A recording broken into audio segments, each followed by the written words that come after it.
It's like I'm a rookie. I already did my whole introduction and I didn't even press live. So, good afternoon. Welcome everyone to episode 33, Mental Health and Me, starring Romy Sagario. I am Sally Sagario.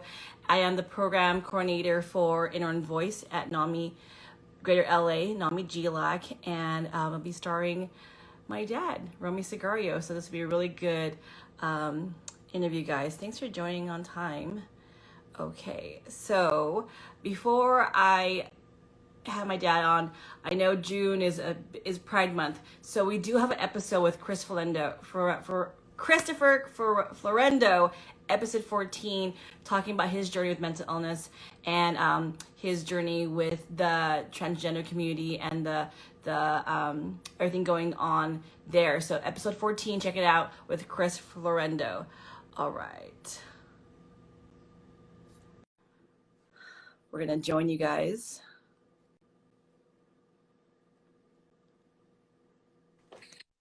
All right, there you are. Hello, Mr. Sagario. Yes, my lovely daughter, Sally. How are you doing? Be careful. You have two other daughters. What if they're watching? It's okay. All right, there she is. We got one daughter here. It's Lisa, just joined. Okay, so Dad, thank you so much for being willing to be on this this Instagram Live. And everyone knows Mom at work. They know Mom by her first name, Cecilia or Celia. But there is a husband, Mr. Sagario. So go ahead and tell the audience a little bit about yourself, Dad. Like where you grew up, where you're born and raised. Yeah, my name is actually Romulo, my first name. And then my nickname is Romy Sagario. I was born in the Philippines in November 7, 1946. So I graduated from high school from the Isabela Colleges in Kawain, Isabela. And I earned my bachelor's degree in Philippine College of Commerce in Manila. Now they call it Polytechnic University of the Philippines. I graduated in 1969. Aside from that, in the same school, I met your mother, Cecilia. And then after like 2 or 3 years, in 1975, your mom immigrated here in California in July 5, 1975. And I followed her in November 18, 1975. Fortunately, where your mom was here, she doesn't know that she was pregnant. So you followed her to America? Yes. Okay. You were married already in the Philippines? Yes, we married in 1973. Okay. So the first born was Roselle, and then followed by you, Sally, and then Lisa. For these three children of mine, they have children of their own. And for under Roselle, she has 3 children, namely Ethan, Eric, and TJ. And for Sally, she have Jade Robin, Gabriel Jasmine, and for you can Lisa, do it, Dad. They're there in the house with you. Victoria, Luke, and Rafi. That's a lot of grandkids, Dad. Yeah. So for those that are joining, today we're interviewing my dad's Romy Sagario. That's why I keep calling him Dad, because he actually is my dad. So if you don't mind me calling him Dad, then Romy, it's kind of weird calling him Romy. I will call him Dad or sometimes Father, or back in the days, I would call him Padre. So let's back up a little bit though, Dad. How was the experience of mental health and mental illness in the Philippines? Actually, if you have a mental illness in the Philippines, is a no-no, because you'll be downgraded, you know. So they will call you loco. It's not call you loco, but loco. It means you're crazy. So in the Philippines? The Philippines, and nobody care for you. So what have you witnessed of when there's someone like a family member or a friend that had a mental illness? What did you see as a kid? Actually, while I was over there, while I was in Manila studying, I heard that one of my uncles had a mental illness, and he was just talking and talking, and sometimes if there's a bottle, like a wine bottle, he's going to chew the bottle. He's eating The glass. a bottle. Yeah, that's what I heard. And also, I have another uncle. Uh, if he's drunk, even though, and I think I witnessed this one, that there was a typhoon in the Philippines, and this uncle of mine drank, and then he got this axe. He's running towards people and try to smash them with an axe. Did So you hear that or did you see that? I saw it. I saw it Oh, when wow. probably I was 11 years old. Wow. So really early young, you witnessed these really erratic behavior, but there was really, you didn't see any treatment or recovery or community help at all? No, they do have, we call it witch doctor. I think they will apply like some herbs to calm them down. So, but we don't know anything about going to a mental hospital or a psychiatrist, So, especially with rural areas. did those herbs, what the witch doctor did it help at least? Do you remember seeing any kind of recovery or? It it helps, but eventually it will come back again, the sickness. Yeah. Wow. What they Wow, say. that's throwback in the Philip. Oh wow, it's a long time ago to see that. And that's your impression of mental illness, right? Growing up and coming to America, right? Yes, yeah. Oh wow. Well, thank you for those that have joined on so far. Dad, you have quite a few people here. One of them being your daughter, and a few people I know from church. For those that are on, my dad's talking about mental illness, and we're going to go into the family. But right now, he's talking about how it looked like in the Philippines, how mental illness, what he saw in the Philippines. So, and we're going to dive in more into like present day and like how my dad found NAMI. I see you are wearing a NAMI shirt though. What are you wearing, Dad? Oh yes, this was given by Nancy Ang, Uh-huh. like the vice president for like education in Uh-huh. NAMI SGV. Yeah. So for those on here, we had a fundraiser for NAMI walks. So when you raise $100 or raise a certain amount, you get a shirt from that year. So go ahead and show off your shirt, Dad. That's all you're doing? Yeah, I'm wearing a NAMI shirt too. Cool. Okay, so that was your impression of mental illness in the Philippines. So people, you said that they call them loco, not El Pollo Loco, but loco. So fast forward, you come to America. You mentioned mom had 3 kids. Do you remember mom having any types of postpartum illness with me, Roselle, or Lisa after she gave birth? No, thank God she didn't have any experience having that kind of illness. All right. All right, to the fun part. So you got a job here at Community Bank. No, Wells Fargo first. Oh, Wells Fargo. Okay. Yeah. So my dad's an accountant. So you're working in the banking industry for how long? 9 years in Wells Fargo and 25 years in community bank. So all in all, about 34 years in banking, mostly international department. Okay. And then. So I work with the letter of credit. Okay. And then how did you, I know in high school, when I was in high school, you did Toastmasters. How did you get involved with that? Oh, because the kind of work that I had, I was involved in international Toastmasters so that I can learn how to initiate my diction. So that's why I was involved in Toastmaster Club in order to improve my speech. How many years were you involved with Toastmasters? I think it's about 18 years. Oh, no way. Yes. Oh my gosh. Okay. Good. Were you ever the president of Toastmasters? Oh, I think I've been the secretary, treasurer, and president.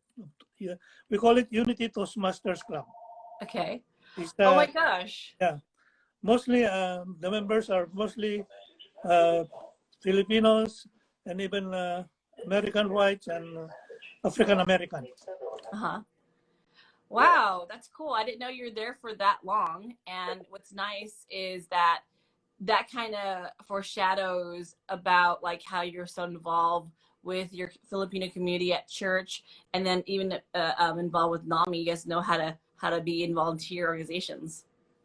Yes. Yeah. Okay. So, all right. How did you get involved with NAMI? Okay, this is actually what happened. Not to mention that my Sally suffered mental illness. It started when she was in junior high school at Bishop Amat High School. And while one time they were in Las Vegas playing for volleyball, when you came home or you went home from Las Vegas, your coach told us that I think you have like kind of mental breakdown because your hands is twitching, you're twitching like this. So we got worried because we don't know what to do. So we consulted our family doctor, and eventually you were uh, admitted to a psychiatrist in Covina. And so the initial diagnosis is that they have to confine you in Las Encinas in Pasadena. So I think you stayed there for like 4 days, you know, Four? That was 4 days. Mm-hmm. And with your observation, because of the surrounding is so dark, you're so anxious to leave the hospital because you said you are scared because it's so dark. So eventually you went home. Well, it was a 3 day hold, so probably hold me another day. Well, you Yeah. wouldn't remember because you're more coherent than I was, and this is when I was 16. Mm. And I didn't know that. I didn't know my coach told you guys that my hands were, I was anxious. Yeah. And then what happened is you were away for like 2 weeks of school from Bishop Amat. So yeah, hello everyone. I'm the daughter he's talking about. It's in my stories. I present with NAMI, and I talk a lot about my story when it first happened. But it's really nice to hear my dad, his side. So, what was going through your head when I had my first episode? You and mom. So as I said, we don't know what to do. Mm-hmm. It was the first time that it happened to you. So thank God you were able to finish high school, even Mm-hmm. though you have that episode, Mm-hmm. And then Did you have support at that time? Because I remember you mentioned that with your culture back home in the Philippines, if someone's diagnosed or someone has a mental illness, they're kind of set apart. How did you feel at that time when I was going through that? How did you and mom feel?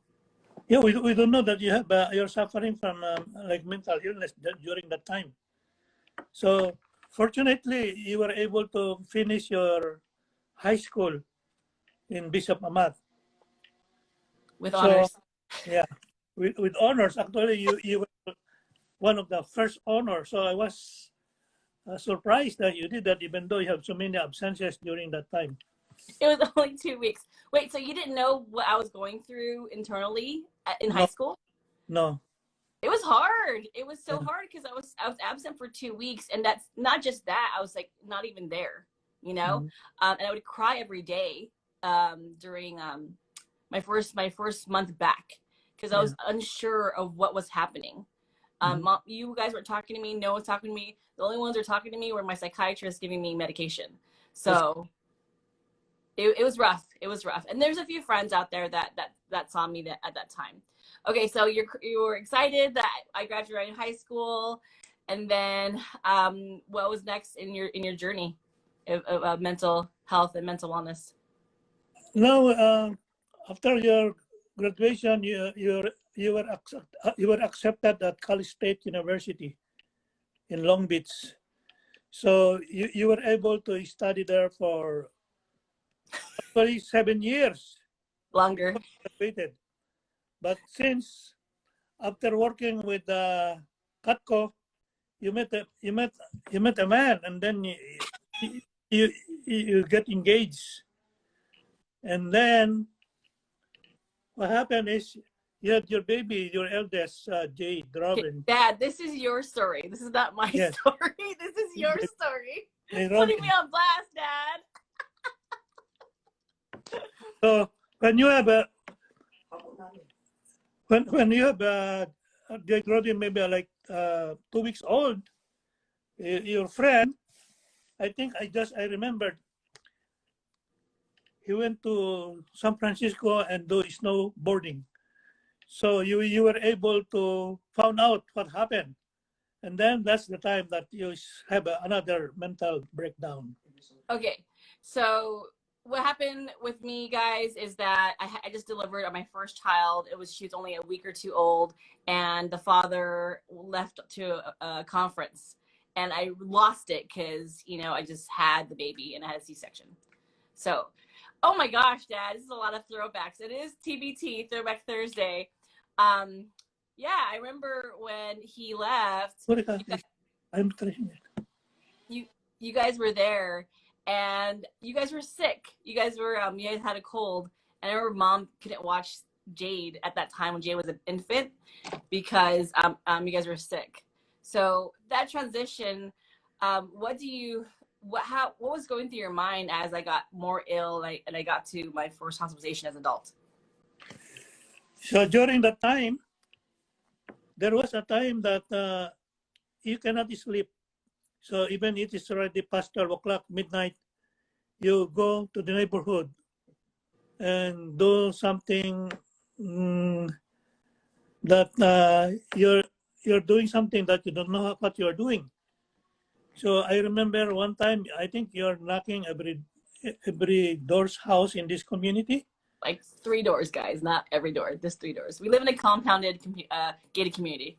Our neighbor, which happened to be our president of our homeowners association, and also in other street, you were holding like a cup, like a chalice, pretending to be a altar server, server. And one of them, you put it in the mailbox. And then I was looking for you, and what happened is you saw me, and then Dad, please go and get my chalice. Why? And then deliver to that other house. So I get the chalice just to obey what you're telling me, and then you knock in other house. And then that other house, the man said, "Why? What are you doing? It's already past midnight." And one thing happened also, but this one, I think, if you set up something in your mind, you do it, And one time you were at the gate, and then you're talking. Oh yeah, this one. Yeah, you're talking to the police, the El Monte Police Department, and then you are asking them, please give me call me a taxi. I need to go out here. Please give me a taxi. Okay, call. And you know that the policeman said, you are wasting the people's tax money. See what he was telling you, that police. Mm-hmm. Yeah.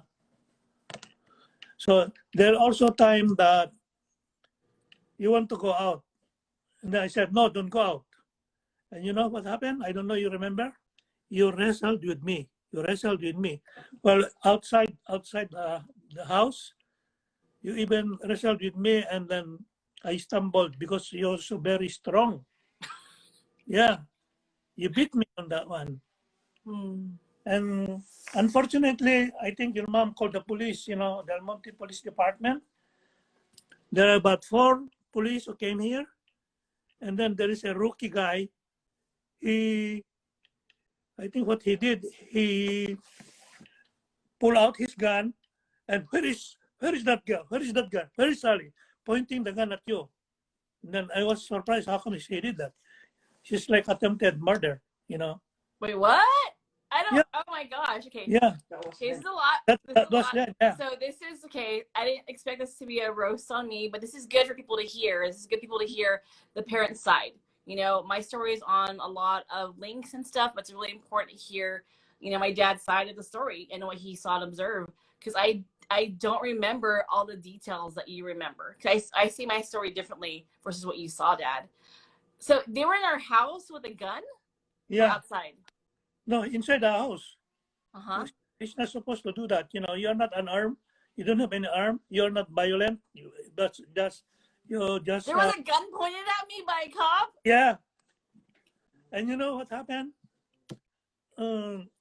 One of the policemen brought you to Aurora Behavioral Center in Covina.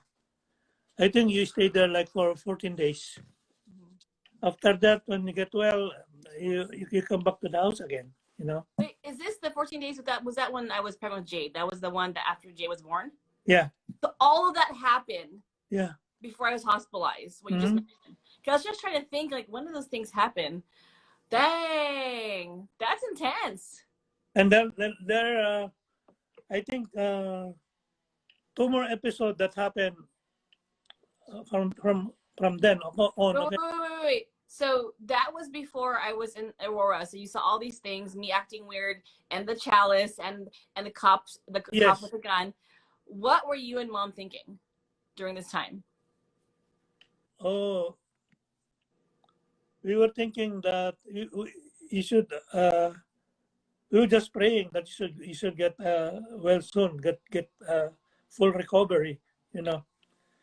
But from then on, for the past 7 years, you have another two episode that happened. You know, I think I was accompanying you to school or something in the freeway going to the east 10 freeway.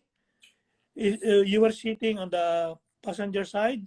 It's good. It's heavy traffic. You went out. I don't You went remember out that. on the car. Yeah. Are you sure it wasn't Lisa? No, it's not with Lisa. It's you. Okay, so I went out on the freeway? Yeah. So it's good. It's heavy traffic. So I went after you, you know. And one time, I brought you also to Queen of the Valley Hospital. After your examination, you ran away from me. And then there are these carpenters doing the roof, repairing roof near the hospital. Come on, Dad. Come on, Dad. They're shouting. Go after your lady. You love your girl. Tell her that you love her. That's the carpenter was saying. And you know what? You end up with a house in West Covina with a Vietnamese friend, you know, the one that you went through to Phoenix. Do you remember that? Yeah. Yeah, I think Jess was already born. Uh-huh. The two of them, you brought them to Phoenix. Maybe Wait, like wait. You're really meshing stories. Okay. All right. Wow. Okay. So what was the diagnosis at this time? oh, you were already diagnosed like bipolar 2.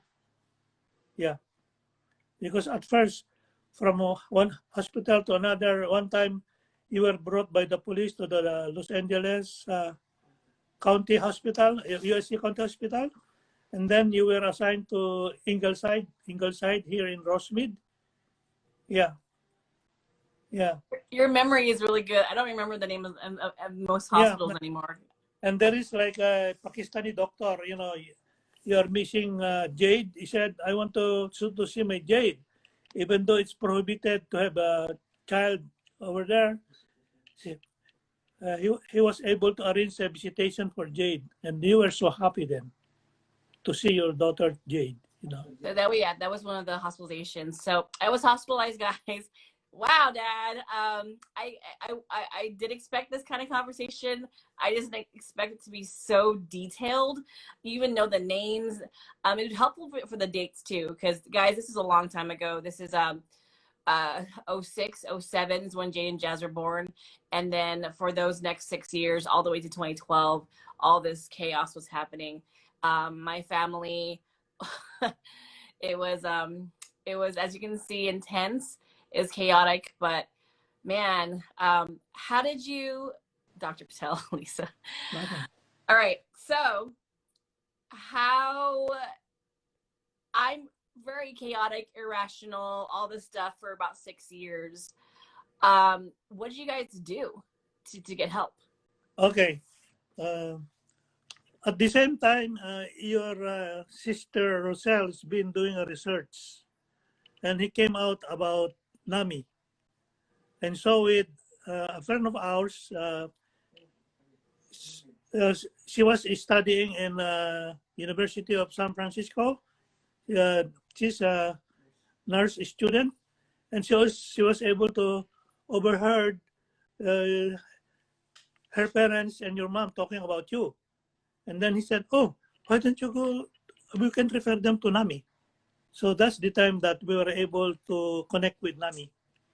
Do you know anything about NAMI at that time? Yeah. So we called, and they have an office here in Pasadena. So we called, and we made an appointment. And then they told us that you can have, you can study family to family, like the stigma of mental illness. So real quick, Dad, prior to you calling NAMI, and this is when, what years is 2010, 09? I think that's about 2008. 2008. So did you know of NAMI or heard of NAMI prior to 2008? No, it's only from Roselle and this nursing student from a friend of ours, you know, from the parents, you know. Mm-hmm. So the chaos you're mentioning, when I first had my kids and me like walking around the house and like cops coming to our house multiple times, that was all within 2 years, and you finally got some help through NAMI. Yes. So what'd you learn from them? What did you learn from the class? Tell me about the family class. What did you guys learn, you and Mom? And who went? So Roselle, your mom, and me went to study the family to family on National Alliance on Mental Illness. So we learned that if you have a problem, especially with this stigma you're having, we have to have an active listening, you know, and then understanding, and also persuasion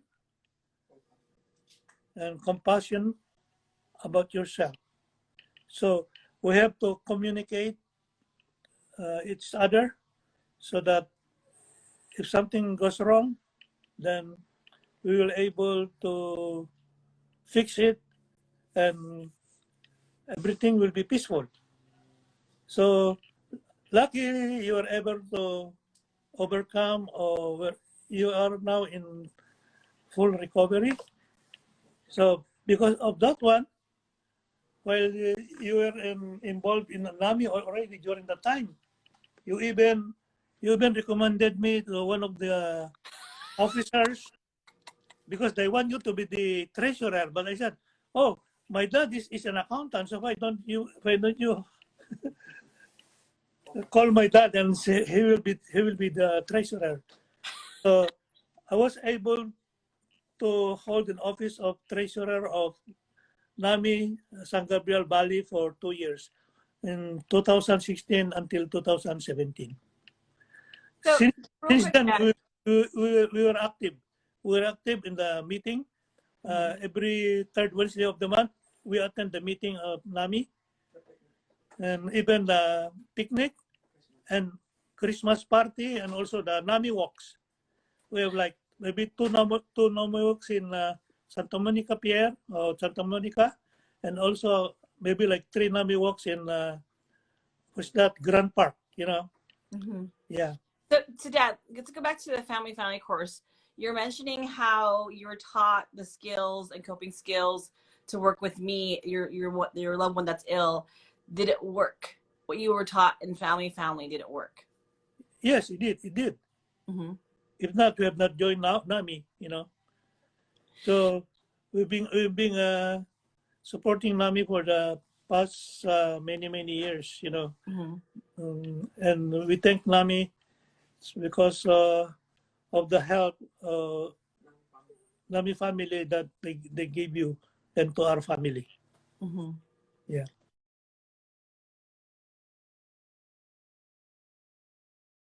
Them if it wasn't. So, but how are you feeling though this whole time? When you got involved with NAMI, what was your opinion from what you saw mental illness in the Philippines to what you see in America and with your own daughter? What were you and mom feeling? Oh, we feel happy because you were able to gain speedy recovery, and now for many like for the past 5 years, thank God, no episode has happened, right? 8 years. 8 So, years. oh, episode, no. I get episodes all the time. They range. Sometimes they're very, very acute or okay. I just haven't been hospitalized in 8 years. So I still get episodes. I got episode during the pandemic. I had one, I think one earlier this year. I just learned how to not let everyone know I have episode. It's between me and my close friends that know how to calm me down, and me and my doctor and me and God. So I'm really, particular of who gets to see that, because it's not fun for those friends that see it. It's a lot of burden, but also it's also it's not healthy for me to let everyone know like I did before when I was younger. But no, I know you're happy now. You got your free NAMI shirt from NAMI Walks. But how are you feeling at the time when you were going through NAMI classes and I was in and out of hospitals as a parent? What was you going through your mind, and how were you feeling with this new information all the time, and me living at home too? So actually, in the NAMA class, we have sharing. We have an open mind and share what's happening in our family and to their family. That way, we will able to understand what's going on to a relative who's suffering from mental illness. So it is well explained that that kind of illness will be overcome, and then you can live a normal life, and you will be able to get what you intended to do or for the best of your life and be happy. So education helped a lot. Yes, NAMI educating you and mom about what to expect, what it is, and how to walk me through it. that's correct. Okay, that was a lot. It was a lot for me because I don't know the story this way. I know it my perspective, not yours, and just it must be hard to be a parent with children living with mental illness.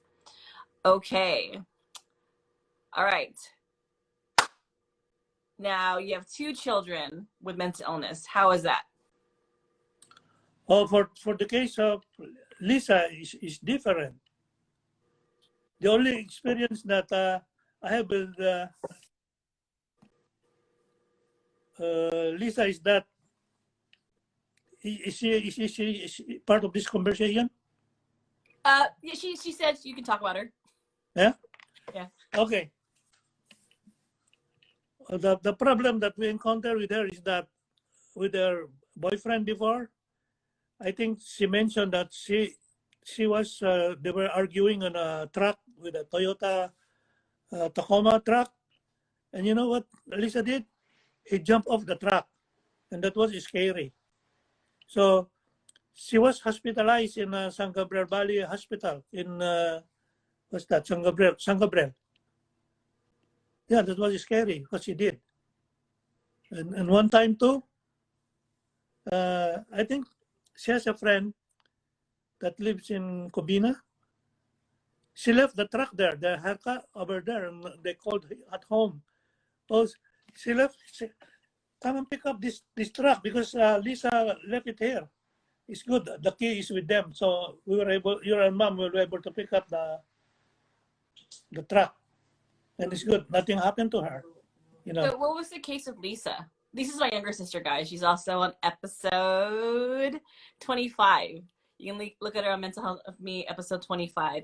But what was the deal with Lisa, Dad? Yeah, according to the doctor, she's not mentally ill. I don't know. It could be just like an anxiety, anxiety, or what do you call it, Mike? Yeah. But we just need attention. I think that's what the doctor diagnosed it.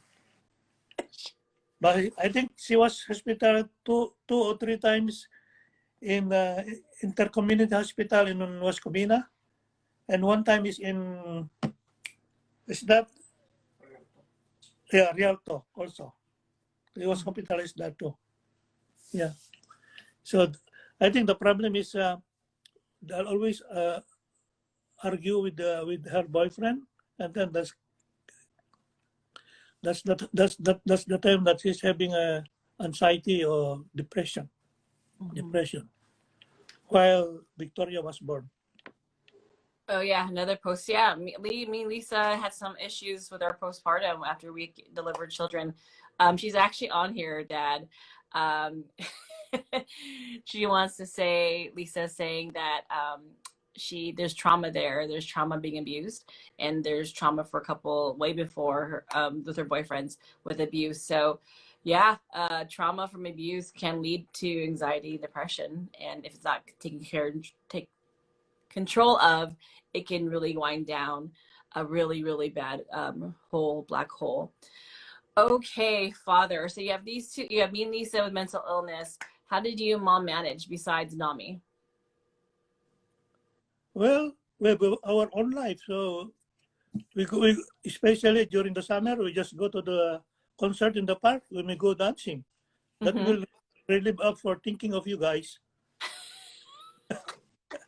Is that why you guys went all the time? I thought you just liked it. That was your outlet? That's the outlet. Actually, that's the outlet. No joke. So dancing. Yeah. We went dancing almost every day during the summertime. Because of the stress. Yeah. Before the pandemic, Uh-huh. Yeah. Just imagine from here we went to Laverne and Howard is Laverne, and then every Labor Day we go to Claremont and go dancing over there. That's a really good tip, Dad. To give people, the folks watching here, how to deal with stress, especially if stress at home. Go dancing, and explain what concerts in the park. What are they for those that don't know? One time we were at Chabaron, Chabaron Park. So there is like Rolling Stones, and the Beatles. These are a cover band, cover band. So they compete each other, one at a time. So while we were dancing with your mom, there is one who saw us dancing, and he told us, "Oh, you are both good dancer." Oh, and we were both happy on that one. Okay. You guys are good dancers. So yeah, concerts in the park. I don't know how it is now, but concerts in the park is that each city had a day of the month or day of the week where they would have a band come out and play at a park. It's free, so my parents would dance. So Belinda joined. So is that still happening? Is there still concerts at the park right now in San Gabriel Valley? Because of the pandemic, there's no social gathering. I don't know now because by this August or maybe July, if there will be concert in the park, we have to find out. So what's going to be your next thing to do to help with the stress? Oh, right now, since you left a bike here, I go biking. You have a bike that I was able to restore it, Oh, nice. Yeah, the bike I bought from my customer. I left at my parents' house. I'm glad it helps. It's a really nice bike. Okay, Dad. So how does your support system look like now? What do you mean, support system? Like to support you and Mom and what you do, and to stay stable, so you can be stable for us. Like how does your support system look like? How do you handle stress, and how does your friends whatnot play in? Actually, we go every Sunday to mass, and then we just pray to God and thank Him what the blessing that has given to our family. And also, right now, since the pandemic, we've been praying the Divine Mercy every day since the pandemic. That was March 12, 2020. Is that your thing that you do every day, or Yeah, just okay? yeah, that's every day. Yeah. Yeah, we pray for the who are sick, and we also pray for those who pass away. Okay. Oh yeah. Yeah. Yeah. Speaking of that, did you have close friends and family that passed away the past year? Auntie Norma, Mm-hmm. Auntie Lou, and the mother of your Auntie Lina. Oh yeah, recently, right? Yeah, recently. Hmm. All right. So you shared a lot about me, and then a little about Lisa, but and also a few about you and mom. Um, were you able? How were you able to like be with your friends? I know you and mom are really active in your church and your barcada. How were you able to maintain that relationship during the pandemic? Oh, right now your mom is usually in the Facebook, and he was able to contact friends from now and then if there is something special, then she's just like acting as secretary to text them, those members of the Filipino community, send them email. Even though we don't have that activity anymore, but still we are in contact with them. Mm-hmm. Yeah, yeah. Text by texting. So for those that are on, thank you so much. We're about to wrap up. If you have any questions for my dad regarding anything he has mentioned, feel free to put it in the chat box, and we'll have time to cover it. So once again, if you have any questions for my dad, for Romy Sagario, regarding, I guess, questions about me or how he handles stuff, feel free to put in the chat box before we wrap up. All right, Father Padre, one last question. Ready? Yes, shoot. What words of wisdom would you give a parent whose journey's just beginning in mental health? Just pray and help Nami. As long as we're alive. Just pray and help Nami. How can we help Nami? Well, giving some donations Mm-hmm. so that others will be able to share, give free education from NAMI. So the gift that received is a given as a gift. I hear your conscience speaking really loudly, whispering the I have answers here. I have a coach in here. I asked her to be on. I said, Mom, you can both be on. She didn't want to be on it. All right, we do have a question from the audience. Like, one of the questions are, how are you so patient? I'm a very calm person. Uh-huh. Yeah. I think I learned that when I joined the ROTC advanced course, Uh-huh. that 4 years in like military training in the Philippines. Mm-hmm. It's a reserve officer training corps.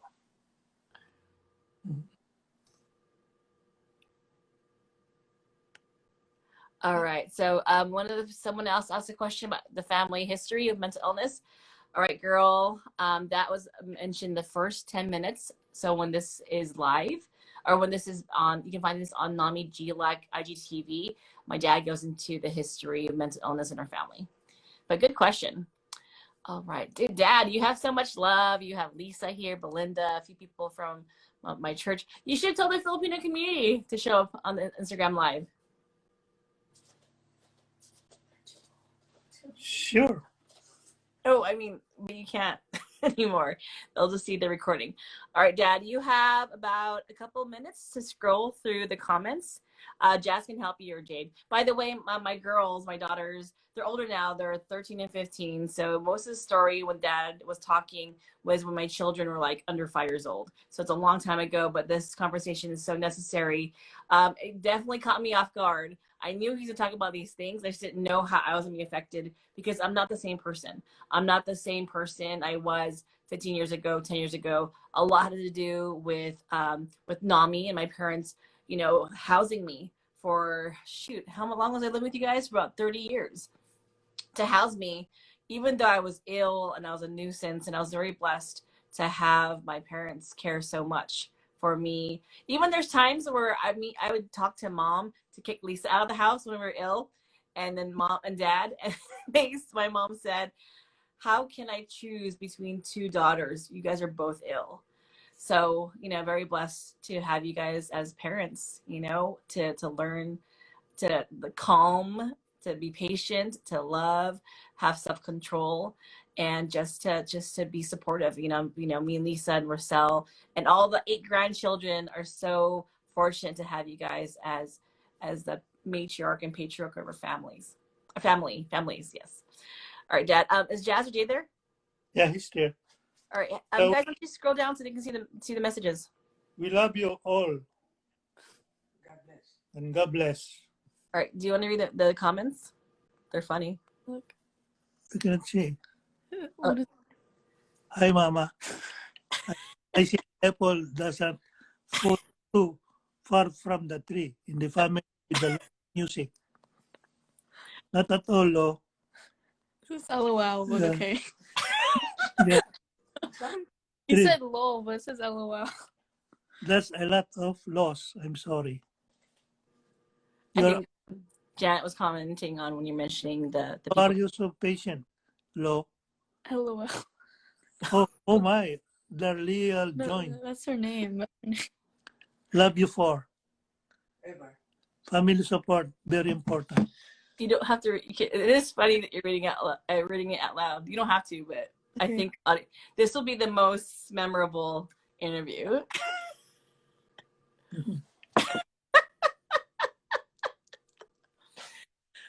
All right. Thank you so much. You're welcome. For being on, Dad. Thank you for those that came out to support Romy Sagario. He is definitely one of the pillars of our family for San Gabriel Valley NAMI. Him and my mom have done so much of support, a lot of fundraising. By the way, we still have a month, by the way, to fundraise for NAMI Walks.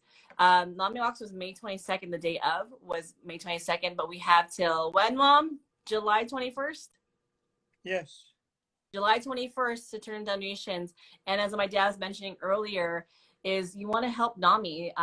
These programs we offer are life-saving and life-altering programs to help us learn to work with our loved ones who are ill.